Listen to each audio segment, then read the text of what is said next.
Sifat yang wajib bagi Allah yang keempat adalah mukhalafatu lil hawadits. Apa maknanya? Pama'naha annahu ta'ala laisa mumathilan li syai'in minal hawadits. Maknanya adalah sesungguhnya Allah Subhanahu wa ta'ala tidak menyerupai sesuatu dari makhluknya yang semuanya bersifat baru. Ya, jadi makna mukhalafatul lil hawaditsi, sifat Allah tidak sama, tidak menyerupai dengan satu pun dari makhluknya di dalam 3 aspek. Pertama, fi zatihi, dalam zat Allah. Jadi zat Allah tidak sama dengan makhluknya. Kalau zat kita, fisik kita kan ada dari tulang, terdiri dari beberapa unsur: tulang, daging, kulit, otot, apalagi urat, darah, air. Wah, banyak sekali kalau dibuka sama ilmu apa? Ilmu kedokteran, biologi manusia. Nah, zat Allah, Allah memiliki zat. Zat Allah tidak sama dengan zat makhluk yang manapun juga. Makanya kita tidak akan bisa memikirkan zat Allah, karena tidak sama zat Allah dengan makhluk yang manapun. Virus ada zatnya nggak? Ada. Harus dilihat dengan apa tuh? Mikroskop. Jadi zat Allah tidak sama dengan zat makhluk yang manapun juga.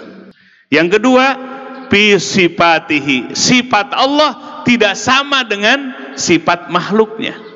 Allah maha mengetahui, manusia pun diberi pengetahuan, jadi mengetahui. Pengetahuan Allah jauh berbeda dengan pengetahuan makhluknya. Pengetahuan kita mau belajar jadi tahu, tidak belajar tidak tahu, lupa lagi jadi tidak tahu. Itu ya, ilmu manusia mah begitu. Coba kalau nggak belajar, bodoh aja. Belajar tambah ilmu, belajar tambah ilmu, lupa lagi, bodoh lagi. Gitu ya sifat ilmu manusia mah. Maka sifat Allah berbeda dengan sifat makhluknya. Sifat Allah hanya dimiliki oleh Allah semata. Yang ketiga, fi af'alihi, Allah berbeda dari aspek atau dimensi af'alnya, perbuatannya. Contoh Bapak Ibu sekalian, Allah menciptakan langit. Ada satu makhluk yang bisa menciptakan langit nggak? Tukang bisa menciptakan, namanya lalangit. Diulang 2 kali.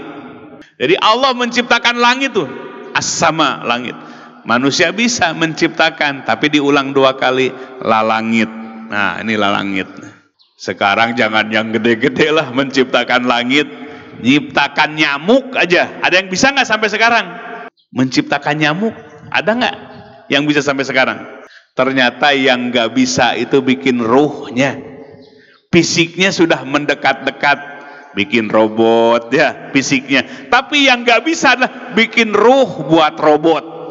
Bisa bikin ruh, nah ini yang nggak bisa. Sehebat apapun manusia, af'alnya, perbuatannya tidak akan bisa sama dengan af'alnya Allah. Makanya jangankan bikin langit ya, bikin yang kecil aja binatang. Coba lihat, kita tapakur tuh binatang cicika. Apa cicika tuh? Kunang-kunang ya, zaman sekarang sudah jarang ya lihat kunang-kunang. Itu di mana bikin baterainya itu? Malam-malam kelap-kelip. Itu di mana baterainya itu? Allah menciptakan makhluk yang bercahaya seperti kunang-kunang, cicika. Di mana itu nyiptakannya? Coba lihat makhluk-makhluk yang kecil, termasuk virus corona itu. Hebat amat tuh virus corona, tiba-tiba mati aja orang. Segede apa itu? Saking kecilnya nggak kelihatan. Siapa yang menciptakan? Allah. Maka af'alnya Allah tidak sama dengan af'alnya perbuatan makhluk-makhluknya. Sekecil apapun ciptaan Allah itu tidak ada yang bisa menyerupainya. Ya, robot-robot sekarang ya berlomba-lomba. Negara-negara maju dengan teknologinya tidak akan bisa menciptakan ruh bagi robot. Ruh ini yang benar-benar misteri ya bagi manusia, bagi makhluk. Ya, sekecil apapun nggak bisa menciptakan makhluk seperti Allah menciptakan makhluk. Af'alnya Allah, dari bedanya Allah dalam 3 dimensi. Dimensi pertama adalah zat Allah. Jadi jangan kita membayangkan Allah, membayangkan zat Allah. Apa yang dibayangkan itu bukan Allah. Apa yang terbetrik di dalam kolbu pikiran kita itu bukan Allah. Allah itu tidak sama zatnya dengan makhluknya. Yang kedua sifatnya, dan yang ketiga adalah af'alnya atau perbuatannya. Di mana dalilnya? Dalil naklinya adalah surah Asy-Syura ayat ke-11, bahwa Allah tidak seumpama atau serupa dengan sesuatu pun dari makhluknya. Jadi Allah tidak serupa dengan makhluknya. Laisa kamitslihi syai'un. Atau dalam surah Al-Ikhlas, walam yakullahu kufuwan ahad. Tidak ada yang kufu, tidak ada yang sama satupun dari makhluknya. Tidak ada yang kufu, tidak ada yang menyamai Allah satupun dari makhluknya. Walam yakullahu kufuwan ahad. Tidak ada yang kufu, yang semisal satupun dari makhluknya. Dalil akalnya, dalil aklinya adalah annahu law mathala syai'an minal hawadis fi zatihi aw fi sifatihi aw fi af'ali lakana hadisan mislahu wa huwa batil.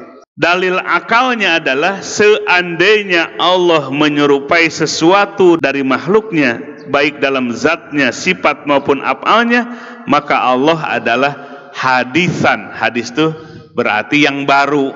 Kalau Allah menyerupai yang baru, berarti Allah itu adalah baru, ya, alias makhluk, gitu. Maka itu adalah batil, ya. Sehingga sifat yang mustahil bagi Allah, lawan dari mukhalafatul hawadis apa?